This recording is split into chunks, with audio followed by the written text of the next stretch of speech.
संगीत सरिता।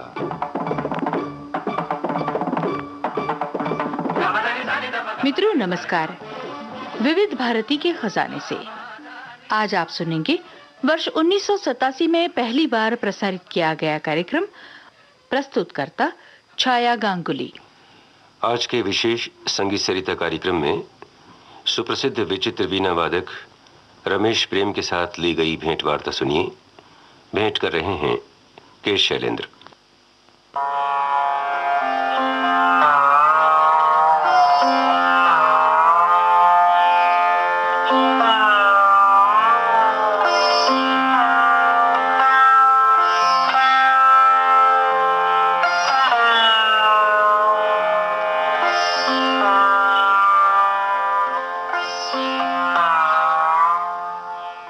श्रोताओं, अभी आपने ये धीर गंभीर आवाज सुनी जिस साज की।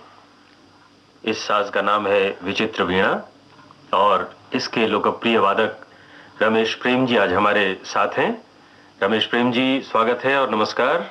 नमस्कार शैलेंद्र जी। हाँ, आज हम अपने श्रोताओं से आपको मिलवाने के लिए यहाँ ले आए हैं और सबसे पहले तो हम चाहेंगे कि हमारे श्रोताओं को आप ये बता दीजिए कि ये जो साज है जिसके विषय में आज हम चर्चा करने जा रहे हैं जी, जिसका नाम ही है विचित्र वीणा। जी हाँ। तो वीणा तो वैसे सब लोगों ने सुनी होगी जी, लेकिन ये विचित्र नाम जो साथ इसके लगा हुआ है शब्द विचित्र वीणा, जी हाँ, इसका क्या रहस्य है और ये साज क्या है?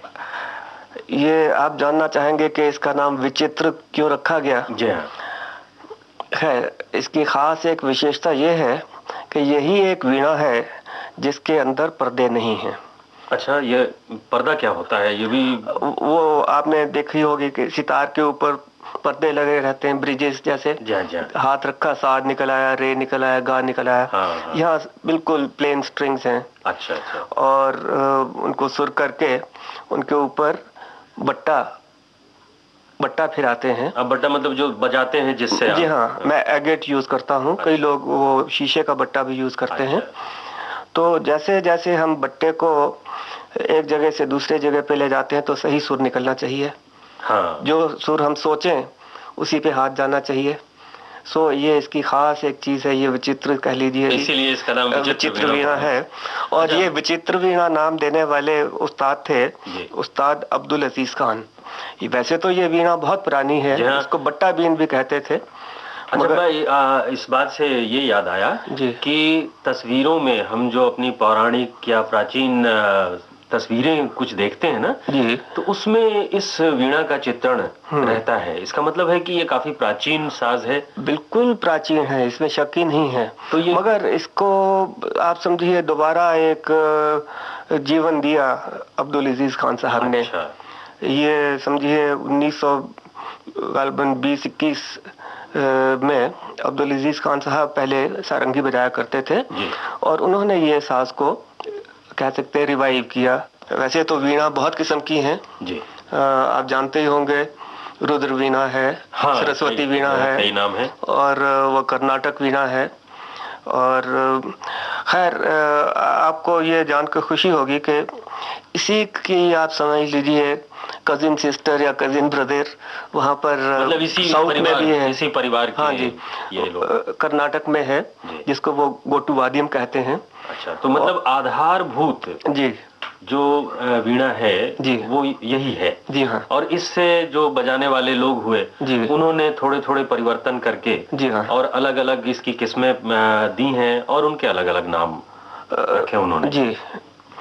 तो कहने का मतलब ये है कि ये विचित्र वीणा कोई आप समझिए अभी कोई 50 साल से लोग सुनने लगे हैं इसे। अच्छा, आपकी इस बात से हाँ, एक और बात मन में ये उठी हाँ, कि इस साज को बजाने में कठिनाई है, ये सहज नहीं है शायद ना? बहुत कठिनाई है। आप ये समझिए कि हमने एक एक सुर को दिलो दिमाग से ढूंढना है भी कहाँ पर है। लेकिन ये बताइए कि जब इतना कठिन है इसको बजाना जी, तो आपने कैसे शुरू किया और कब शुरू किया, किन हालातों में ये आपके दिमाग में आया? शैलेंद्र जी, इसकी तो कहानी बड़ी मतलब पुरानी है, समझिए। जब मैं 5-6 बरस का बच्चा था तो तब मैं ये रेडियो पे ये साज सुना करता था, और उस वक्त बजाने वाले सिर्फ एक ही थे, अब्दुल अजीज खान साहब। और जब जब उनका प्रोग्राम होता था तो मैं कभी मिस नहीं करता था। अच्छा। और पूरी वॉल्यूम पे रेडियो को ऑन करके उसका खूब मजा उठाता था। फिर आपने उसी उम्र से शुरू कर दिया? नहीं जी, पहले मैंने गाना सीखा और फिर कुछ 2-1 बरस सितार भी बजाई। अच्छा। और फिर हमें पता चला तो कि सबसे पहले गुरु कौन थे आपके? वो थे उस्ताद मोहम्मद शरीफ खान पुंछ वाले। अच्छा जी हाँ। सबसे पहले शुरुआत जी हाँ, उनसे मैंने सीखना शुरू किया। और काफ़ी मतलब उनके पीछे पड़ना पड़ा। कहने लगे बहुत मुश्किल साज है। मैंने कहा आप ज़रा देखिए तो सही, शायद मुझे आ जाए। तो जब उन्होंने मुझे 2-4 महीने सिखाया तो कहने लगे यह जरूर सीख सकते हो। अच्छा, ये भी हम जानना चाहेंगे कि गायकी में जी संगत के लिए इस साज का उपयोग संभव है या नहीं, या किया जाता है कि नहीं? संभव तो सब कुछ हो सकता है, मगर अच्छा नहीं लगेगा, क्योंकि इसकी अपनी ही एक पर्सनैलिटी है। हाँ, एक अलग गंभीरता जो इसमें है। हाँ जी, ये सोलो इंस्ट्रूमेंट ही अच्छा लगता है। अच्छा, इसको अकेले ही बजाया जाता है? जी हाँ। तो मतलब इसके साथ शास्त्रीय जो इसका परिप्रेक्ष्य है जी, वही सबसे ज्यादा इसके लिए सही है। इसको हल्के फुल्के गानों में अगर बजाया भी जाए तो इसकी गंभीरता नहीं आती है। अच्छा, इस एक बात और यहाँ ध्यान में आ रही है कि हमारे यहाँ से कई साज विदेश गए हैं और विदेशों में लोकप्रिय भी हुए हैं। जी हाँ। और ये विचित्र वीणा जो कि हमारी बहुत प्राचीन परंपरा का प्रतिनिधित्व करती है। जी हाँ। तो ये साज विदेश में अब तक पहुंचा है कि नहीं? बस आप समझिए, अभी हाल ही में मैंने पहुंचाया वहाँ। तो आपने ये साज वहाँ सुनाया लोगों को? हाँ जी, वहाँ कोई 14 कॉन्सर्ट्स हुई और बहुत पसंद आया वहाँ ये साज। जी। अच्छा, अब यहाँ एक बात और पूछूंगा कि वीणा बजाने की शैली भी तो अलग अलग होगी। जैसे आपने बताया शुरू में कि वीणा की कई किस्में हैं। जी हाँ। तो उन शैलियों में आपने कौन सी शैली अपनाई? मैंने ज्यादातर गायकी का अंग अपनाया है। ये गायकी अंग की विशेषता क्या है? गायकी अंग का मतलब ये है कि जैसे आप बजा रहे हो, सुनने वाले को ऐसा लगे कि कोई गा रहा है, तो वो सही गायकी अंग हुआ। क्योंकि मिजराब से बजाते हैं, कहीं कहीं वो उसका जो साज का अंग है वो भी जरूर आएगा, मगर जो ज्यादा प्रभावित अंग है वो गायकी अंग ही है इसमें, जो मैं बजाता हूँ। हम चाहेंगे कि थोड़ा सा और इसको विस्तार से श्रोताओं को समझा दें। वो गायकी अंग मैंने इसलिए अपनाया है कि मुझे लगता है कि ये इंस्ट्रूमेंट के लिए बहुत मौजूद है। अच्छा। वैसे जैसे सरोद सितार में करते हैं उसी हिसाब से हम इसमें भी चलते हैं। पहले आलाप करते हैं, फिर जोड़ आलाप करते हैं, फिर झाला भी होता है कभी, और उसके बाद एक स्लो गात और एक फास्ट गात, उसके बाद झाला वगैरह। इस तरह से मतलब आपके विचार से ये जो गायकी शैली है ये इस साज की विशिष्टता को, इसकी विशेषता को ज्यादा उभारती है। अच्छा, फिल्मों के लिए? जी हाँ, ये बैकग्राउंड म्यूजिक में मैंने कई दफे बजाया है। जी हाँ, ये बरसात, आवारा और 2-4 फिल्में थी, उनमें मैंने बैकग्राउंड म्यूजिक बजाया। अच्छा। और अच्छा इफेक्ट आया बैकग्राउंड म्यूजिक में। अच्छा, तो मगर गानों के लिए मैं नहीं समझता। हाँ, मतलब इसके साथ शास्त्रीय जो इसका परिप्रेक्ष्य है जी, वही सबसे ज्यादा इसके लिए सही है। मैं इसको हल्के फुल्के गानों में अगर बजाया भी जाए तो इसकी गंभीरता नहीं आती है। और जो इसकी जो मूल बात जो इसमें है जी, जिसकी वजह से आप प्रेरित हुए थे जी, वो बात खत्म हो जाती है। तो प्रेम जी, आज सचमुच आपके इस साज के बारे में हमारे श्रोताओं को काफी जानकारी मिली होगी। और ये तो इतना बढ़िया साज है, हम चाहेंगे और जाहिर है कि हमारे श्रोता भी चाहेंगे कि ये हमारी प्राचीन परंपरा बढ़ती रहे, चलती रहे। इन्हीं कामनाओं के साथ हम आपको धन्यवाद देते हुए विदा लेते हैं। नमस्कार। नमस्कार।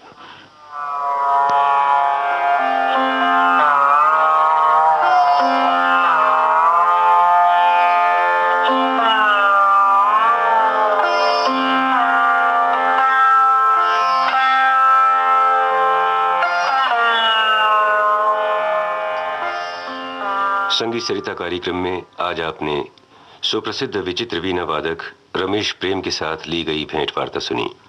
भेंट कर रहे थे के शैलेंद्र। अब विचित्र वीणा पर सुनिए राग बैरागी, कलाकार रमेश प्रेम।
विचित्र वीणा पर प्रसिद्ध कलाकार रमेश प्रेम का बजाया राग बैरागी आपने सुना। इसके साथ ही संगीत सरिता कार्यक्रम अब समाप्त होता है। नमस्कार।